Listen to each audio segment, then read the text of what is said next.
నమస్కారం. వార్తా కిరణం వార్తలకు స్వాగతం. నా పేరు లక్ష్మి. వార్తల్లో ముందుగా హెడ్లైన్స్.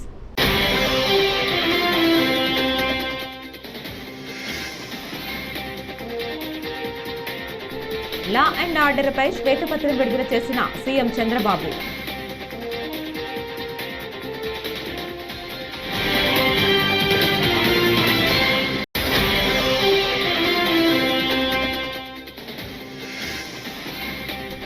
ఈ వ్యర్థాల తొలగింపుపై ప్రశ్నించిన ఎమ్మెల్సీలు.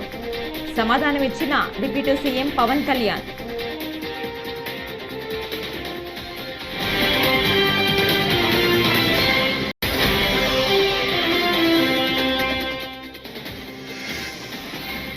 బాధితులంతా వైసీపీ వాళ్లే అయితే ఆ కుటుంబాలను జగన్ ఎందుకు పరామర్శించలేదు? హోంమంత్రి అనిత.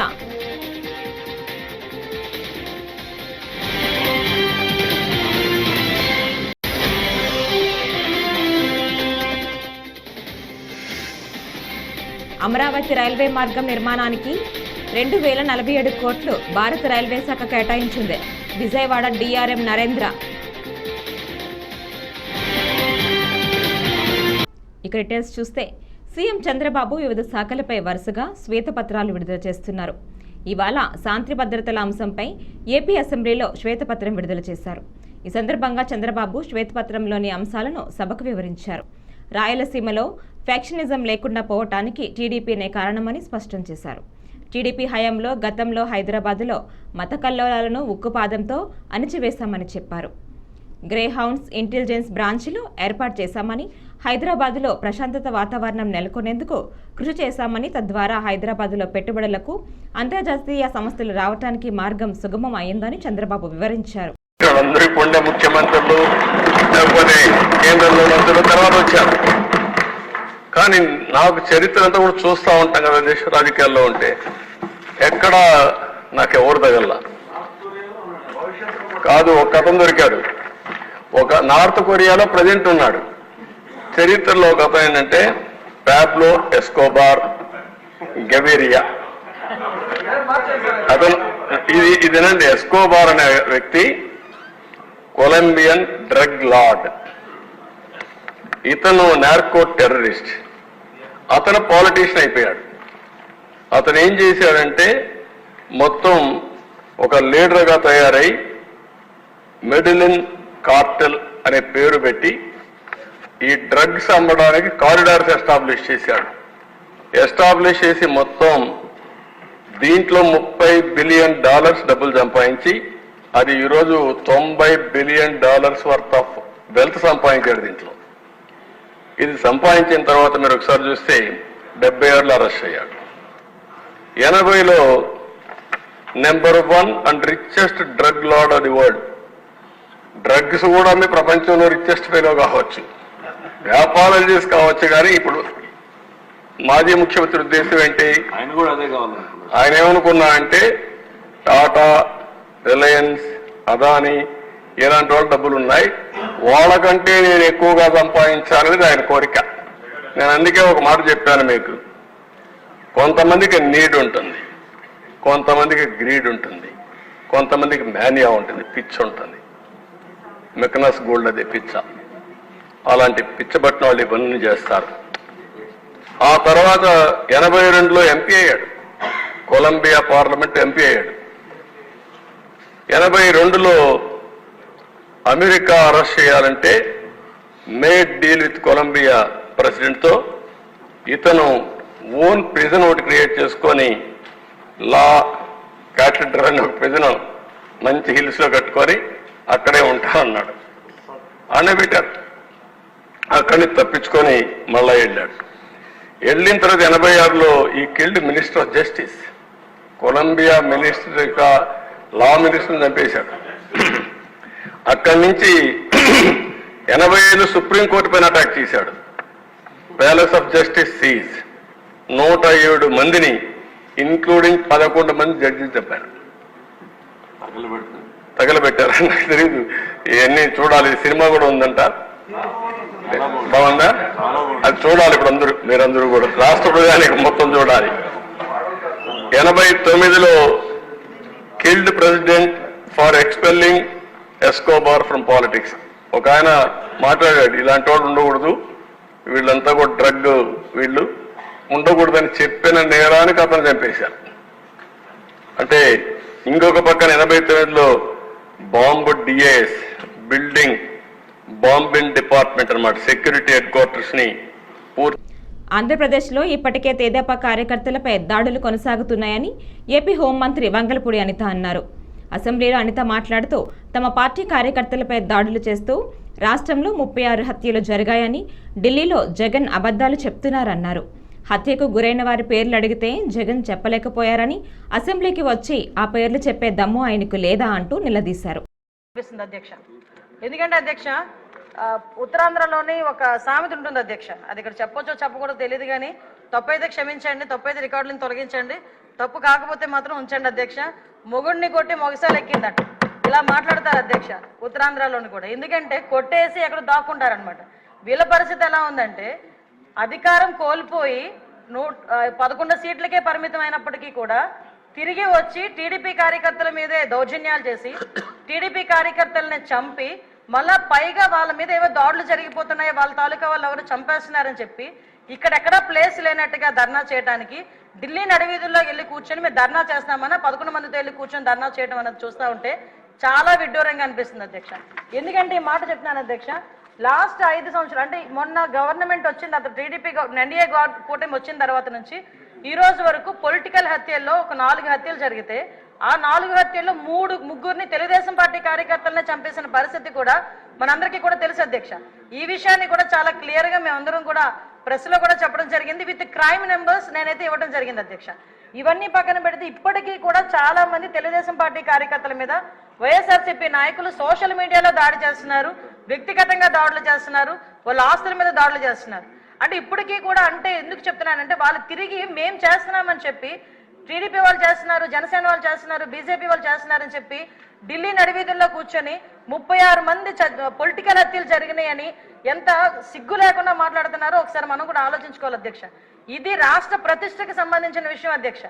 ఈ రోజు 45 రోజుల్లోని ఒక ప్రతిపక్ష హోదా కూడా లేని ఒక ఎమ్మెల్యే, ఒక ప్రతిపక్ష సంబంధించిన ఎమ్మెల్యే ఢిల్లీ దగ్గరికి వెళ్ళి 36 హత్యలు, రాజకీయ హత్యలు జరిగినాయి అంటే ఢిల్లీ మీడియా అడిగింది 36 మంది పేర్లు ఉన్నాయా అని అడిగితే కనీసం పేర్లు కూడా చెప్పడానికి ఇష్టపడక, పేర్లు లేవు కాబట్టి చెప్పలేక పక్కకి వెళ్ళిపోయే పరిస్థితి.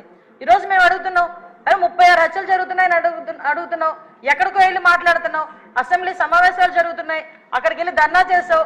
ఈ రోజు ఇక్కడికి ఆల్రెడీ నువ్వు అమరావతి వచ్చావన్న సంగతి ఇక్కడ మా అందరికీ తెలుసు. ఈ రోజు వచ్చి అసెంబ్లీలో కూర్చొని ఆ 36 మంది వివరాలు ఇచ్చే దమ్ము లేదా నీకు? ఈ రోజు ఆ 36 మంది వివరాలు మాకు ఇచ్చి దాని మీద ఎంక్వైరీ చేయించుకునే దమ్ము లేదా నీకు? ఈ రోజు అసెంబ్లీ సాక్షిగా అడగాల్సిన వాటిని పక్కన పెట్టుకొని ఎక్కడో ఢిల్లీలోకి వెళ్ళి రాష్ట్ర ప్రతిష్టను దెబ్బతీసే విధంగా, రాష్ట్రం మీద రక్త మరకలు అంటినట్టుగా వాటి అన్నిటికీ కూడా ఫోటో ఎగ్జిబిషన్ ఒకటి పెట్టి దాన్ని చాలా ఏమార్చి అక్కడ వాళ్ళని ఏదో రకంగా పెట్టుబడులు రాకుండా, పరిశ్రమలు రాకుండా అడ్డుకోవడానికి ఒక కుట్రపూరితమైన వాతావరణాన్ని సృష్టించడానికి మాత్రమే చేస్తున్నాడు అధ్యక్ష. ఇతగారి తాలూకా నైజం కూడా చెప్పాలి అధ్యక్ష. అధికారంలోకి వచ్చిన తర్వాత 2024 అధికారంలోకి వచ్చింది అధ్యక్ష. ఎంత దారుణం అంటే అమరావతికి బస్సు యాత్రకి సాక్షాత్తు 14 సంవత్సరాలు ముఖ్యమంత్రి చేసిన చంద్రబాబు నాయుడు గారు బస్సు యాత్రకి వెళ్తే ఆ బస్సు మీద రాళ్ళు రువ్వితే అధ్యక్ష, అప్పుడున్న సాక్షాత్తు డీసీపీ గౌతమ్ సవాంగ్ గారు భావ స్వేచ్ఛ ప్రకటనను మాట్లాడిన సందర్భాన్ని కూడా ఈ రోజు గుర్తు చేయాలి అధ్యక్ష. ఎందుకంటే ఆ రోజు శాంతి భద్రతలు ఎలా ఉన్నాయి, ఈ రోజు శాంతి భద్రతలు ఎలా ఉన్నాయి కంపేర్ చేయడానికి మీరు నాకు 5 నిమిషాలు టైం ఇవ్వాలి. ఎందుకంటే ఇది రాష్ట్ర ప్రతిష్టకు సంబంధించిన విషయం. ఆ రోజు ఆత్మకూరులో ఒక ఊర్లోని ఒకరిని వెలివేస్తే, ఒక గ్రూప్ ఆఫ్ పీపుల్ వెలివేస్తే వాళ్ళ దగ్గరికి వెళ్ళడానికి వెళ్తే సాక్షాత్తు AP deputy CM Pawan Kalyan పర్యావరణ శాఖను కూడా చేపట్టిన సంగతి తెలిసిందే. ఇవాళ ఆయన శాసన మండలికి హాజరయ్యారు. ఈ వ్యర్థాల తొలగింపునకు ఎలాంటి చర్యలు తీసుకుంటున్నారని ఎమ్మెల్సీలు ప్రశ్నించగా పవన్ కళ్యాణ్ సమాధానమిచ్చారు. దేశంలో ఈ వ్యర్థాల అధికంగా ఉత్పత్తి చేసే రాష్ట్రాల్లో ఏపీ టాప్ 3లో లేదని, ఈ జాబితాలో మన రాష్ట్రానిది 12వ స్థానమని వెల్లడించారు. రాష్ట్రంలో పలుచోట్ల రీసైక్లింగ్ యూనిట్లు ఉన్నాయని తెలిపారు. ఇది ఉమ్మడి తెలంగాణ రాష్ట్రాన్ని కలుపుకుంటే ఏదైనా 3వ స్థానంలో తెలంగాణ ఉంది, ఆంధ్రప్రదేశ్ లేదు అధ్యక్ష. 2 అయితే రాష్ట్రంలో ఎలక్ట్రానిక్ వ్యర్థాలను సక్రమంగా తరలించేందుకు ప్రభుత్వం తీసుకుంటున్న చర్యలు ఏమిటి? ఉత్పత్తిదారుల ద్వారా అందించబడిన దేశవ్యాప్త విక్రయాల డేటా ఆధారంగా జాతీయ స్థాయిలో ఎలక్ట్రానిక్ వ్యర్థాల ఉత్పత్తికి సెంట్రల్ పొల్యూషన్ కంట్రోల్ బోర్డు అంచనాల ప్రకారం ఆంధ్రప్రదేశ్ రాష్ట్రం 12వ స్థానంలో ఉందని పేర్కొనడం జరిగింది. దానికి అనుబంధంగా నకలు కూడా జత చేయడమైంది. భారత ప్రభుత్వ పర్యావరణ, అటవీ, వాతావరణ మార్పుల మంత్రిత్వ శాఖ ఎలక్ట్రానిక్ వ్యర్థాల నిర్వహణ నిబంధనలను తెలియజేసింది. ఆంధ్రప్రదేశ్లో 1 ఏప్రిల్ 2023 నుండి ఇప్పటి వరకు అమలు చేయబడుతుంది. ప్రస్తుతం ఎలక్ట్రానిక్ వ్యర్థాలను తరలించడం, రీసైకిల్ మరియు శుభ్రం చేయడానికి ఆంధ్రప్రదేశ్ రాష్ట్రంలో 6 ఎలక్ట్రానిక్ వ్యర్థాల రీసైక్లర్స్ వ్యర్థాల సేకరణ కోసం నమోదయ్యాయి. రాష్ట్రంలో ఉత్పత్తి అయ్యే మొత్తం ఎలక్ట్రానిక్ వ్యర్థాలను ఎలక్ట్రానిక్ వ్యర్థాల రీసైక్లర్స్ ద్వారా సేకరణ జరుగుతున్నది. ఎలక్ట్రానిక్ వ్యర్థాల రీసైక్లర్స్ వ్యర్థాలను ప్లాస్టిక్లు, విలువైన ఇతర లోహాల, ప్రమాదకర వ్యర్థాలు మరియు ఇతర పదార్థాలుగా విభజించడం జరుగుతుంది. ప్లాస్టిక్ వ్యర్థాలను గ్రాన్యూల్స్ గాను, పెల్లెట్స్ తయారీ కోసం ప్లాస్టిక్ వ్యర్థాల ప్రక్రియ యూనిట్కు తరలించడం జరుగుతూ ఉంటుంది. ప్రీ ప్రాసెసర్లు, కో ప్రాసెసర్లు, ట్రీట్మెంట్, స్టోరేజ్, ప్రమాదకరమైన వ్యర్థాలను తరలించే సౌకర్యం environment protection training treatment, storage and disposable ఫెసిలిటీకి తరలించే సౌకర్యం అధ్యక్ష. ఎలక్ట్రానిక్ వ్యర్థాల రీసైక్లింగ్ యూనిట్ల ద్వారా విలువైన ఇతర లోహాలు సంగ్రహించడం అవుతుంది. మరి ఇనర్ట్ మెటీరియల్ తరలించడానికి తదుపరి శాస్త్రీయ ట్రీట్మెంట్ కోసం TSDFకి అంటే ట్రీట్మెంట్, స్టోరేజ్, డిస్పోజల్ ఫెసిలిటీకి దీన్ని తరలించబడుతుంది. మరిన్ని వివరాలన్నీ అనుబంధంలో జత చేయండి. ఢిల్లీ నుండి గన్నవరం విమానాశ్రయానికి మాజీ సీఎం వైసీపీ అధినేత వైఎస్ జగన్మోహన్ రెడ్డి, ఎమ్మెల్యేలు, ఎమ్మెల్సీలు గురువారం చేరుకున్నారు. మాజీ ఎంపీ మార్గాని భరత్ మాట్లాడుతూ ఏపీలో టీడీపీ ప్రభుత్వం చేస్తున్న కక్షపూరిత రాజకీయాలను అరికట్టడానికి ఢిల్లీ వేదికగా జగనన్న సారథ్యంలో ధర్నా నిర్వహించామన్నారు. అఖిలేష్ యాదవ్తో పాటు మరికొన్ని పార్టీలు మాకు మద్దతు తెలిపాయని అన్నారు. భారతదేశపు రాజధాని న్యూఢిల్లీలో జంతర్ మంతర్ దగ్గర చేసిన ప్రొటెస్ట్, ఆంధ్రప్రదేశ్ రాష్ట్రంలో ఈ తెలుగుదేశం ప్రభుత్వం ఏ రకంగా అయితే రావణ కాష్ట చేస్తా ఉన్నారో దాని గురించి జంతర్ మంతర్ లో వీడియోస్ డిస్ప్లే చేశాము, ఫొటోస్ డిస్ప్లే చేశాము. ఎన్ని రాజకీయ హత్యలు జరిగినాయి, ఇవన్నీ అంశాల గురించి కూడా మాట్లాడడం జరిగింది.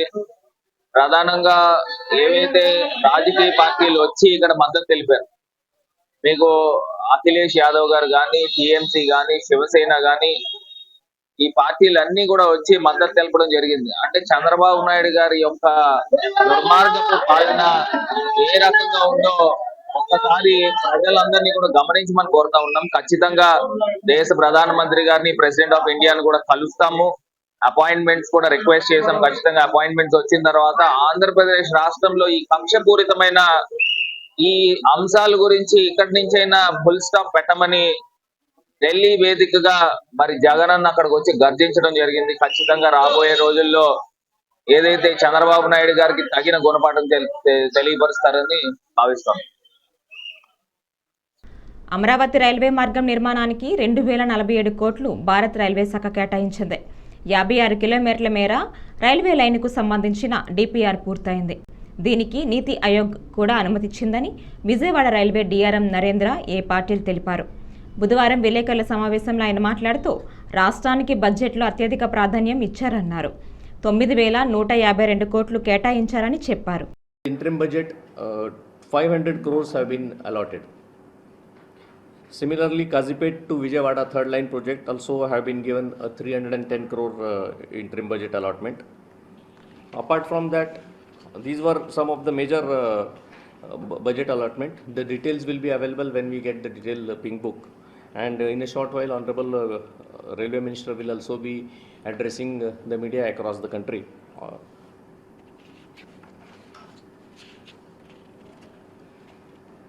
Another important thing which is for Vijayawada division is the announcement for a final location survey. Final location survey has been sanctioned for between Machilipatnam and Narsapur for a new line. Location survey has been announced. So this is a big news for Vijayawada division. Then apart from that, Vijayawada division has been earlier sanctioned third and fourth line between Niduvolu and Jedavolu and Duvada. This project will also be taken on a fast track. At the same time, the provision of automatic signaling in between Vijayawada to Duvada and Gudur to Vijayawada, they are also being taken on a very fast track. So these are some of the important things. Apart from that, what Ministry of Railways has been decided is to infuse almost 2,000 new general class coaches, and further orders for 10,000 new general class coaches have been planned in the current budget. There will be a thrust on movement of passenger trains and general class coaches. Amaravati రాజధాని నిర్మాణానికి 15,000 కోట్లు రుణం ఇప్పించడమే కాకుండా పోలవరం నిర్మాణానికి కేంద్ర ప్రభుత్వం కృషి చేస్తోందని బీజేపీ జిల్లా అధ్యక్షుడు అడ్డూరి శ్రీరామ్ అన్నారు. విజయవాడలోని ఆ పార్టీ జిల్లా కార్యాలయంలో బుధవారం నిర్వహించిన కార్యకర్తల సమావేశంలో ఆయన మాట్లాడారు. రైతులు, మహిళలు, యువత, బడుగు బలహీన వర్గాలు అభివృద్ధి చెందే దిశగా కేంద్ర ప్రభుత్వం బడ్జెట్ను ప్రవేశపెట్టడం జరిగిందని చెప్పారు. పేదలకు ఇల్లు ఇచ్చిన నేపథ్యంలోని గత 5 సంవత్సరాలుగా ఒక పేదవాడికి కూడా ఇల్లు ఇవ్వలేనటువంటి ఒక దుర్మార్గ ప్రభుత్వం వెళ్ళి ఈరోజు దాదాపు ఆంధ్రప్రదేశ్కి గతంలోని 23 లక్షల ఇల్లు ఇచ్చిన నేపథ్యంలో మళ్ళీ నిన్న ప్రవేశపెట్టినటువంటి బడ్జెట్లో దాదాపు 20 లక్షల ఇల్లు ఈ యొక్క ఆంధ్రప్రదేశ్కి కేటాయించడాన్ని పేద ప్రజలంతా కూడా స్వాగతిస్తున్న తీరు ఈ యొక్క కనిపిస్తూ ఉంది. అదేవిధంగా ఈ యొక్క బిహెచ్సిఎల్ దేశవ్యాప్తంగా బిహెచ్సిఎల్ పెట్టుబడుల కోసం ఎదురు చూస్తున్న రాష్ట్రాలను మనం చూసాం. అనేక అభివృద్ధి చెందినటువంటి గుజరాత్ కావచ్చు, మహారాష్ట్ర, బొంబాయి కావచ్చు, ఇలా అనేక రాష్ట్రాలు ఆతృతతో మా రాష్ట్రానికి రావాలని ఎదురు చూస్తూ అనేక రకాలుగా చూస్తున్న నేపథ్యంలోని నరేంద్ర మోడీ గారు ఆంధ్రప్రదేశ్ గత 5 సంవత్సరాలుగా వెనకపడిన తీరును చూసి బిహెచ్సిఎల్ ఏదైతే ఉందో 60,000 కోట్లు 64,000 కోట్ల పెట్టుబడి ఈ యొక్క ఆంధ్రప్రదేశ్కి వెళ్లాల్సిందే అనేటువంటి ఒక గట్టి నిర్ణయంతో బిహెచ్సిఎల్ పెట్టుబడులు పెట్టే దీన్ని ఆంధ్రప్రదేశ్కి ఇవ్వడానికి కూడా ఈరోజు ఈ యొక్క ఆంధ్రప్రదేశ్లో ఉన్నటువంటి యువత అంతా కూడా స్వాగతిస్తున్న తీరు కనిపిస్తూ ఉంది. వ్యవసాయదారులు అనేక రకాలుగా 5 సంవత్సరాలుగా ఇబ్బంది పడుతున్న తీరు మనం చూడడం జరిగింది. దాన్ని అధిగమించి రైతులంతా కూడా కష్టాలు తొలగిపోవాలనేటువంటి ఉద్దేశంతో అనేక నిర్ణయాలు తీసుకోవడం, ఇలా అనేక రంగాల్ని ముందుకు తీసుకెళ్లడంలోని ఆంధ్రప్రదేశ్కి పెద్ద పీట వేశారని చెప్పి చెప్పడంలో ఎటువంటి అతిశయోక్తి లేదని చెప్పి ఈ సందర్భంగా తెలియజేసుకుంటూ, ఆంధ్రప్రదేశ్ ప్రజలంతా కూడా నరేంద్ర మోడీ గారి ఈ యొక్క ప్రవేశపెట్టినటువంటి నేతృత్వంలో ప్రవేశపెట్టినటువంటి ఆర్థిక మంత్రి నిర్మలా సీతారామన్ గారు కూడా హృదయపూర్వక ఆంధ్రప్రదేశ్ ప్రజల తరపున మోడీ గారికి, నిర్మలా సీతారామన్ గారికి హృదయపూర్వక ధన్యవాదాలు తెలియజేసుకుంటా ఉన్నాం. ముఖ్యంగా ఆంధ్రప్రదేశ్ జీవనాడి పోలవరం, ఈ యొక్క పోలవరానికి పూర్తి నిధులు కేటాయిస్తామని చెప్పి చెప్పడాన్ని కూడా భారతీయ జనతా పార్టీ తరఫున, ముఖ్యంగా ఈ యొక్క ఆంధ్రప్రదేశ్ తరఫున. ఈ వార్తలు ఇంతటితో సమాప్తం. నమస్కారం.